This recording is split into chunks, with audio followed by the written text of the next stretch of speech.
Ubundi mu busanzwe guteretana cyangwa kurambagizanya ntabwo ari ibintu byagakwiye kuba bikubabaza. Impamvu nta yindi nk'uko bisanzwe kumwe nanjye Diane, vuga ku bijyanye n'imibanire, ubukungu ndetse no kwiyitaho.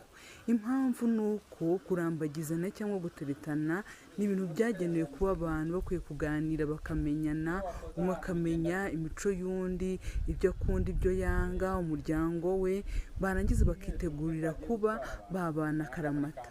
Rero ibindi abantu bongeramo byo kuba mwanamenyana ku bijyanye n'imibonano mpuzabitsina ni ibintu bidakwiriye. Abantu baba bakwiye kumenyana gusa bakazakora imibonano mpuzabitsina barubatse urugo. Rero iyo utangiye kuba umwe wenda yacu nyuma akajya gukora imibonano hanze, cyangwa namwe ubwanyu mugatangira kuyikora, ugasanga umwe haza undi wenda aramuretse agiye gushaka undi, niho imibabaro iziramo. Ariko abantu hatajemo rwose ibyo ngibyo byo kuba bakora ibirenze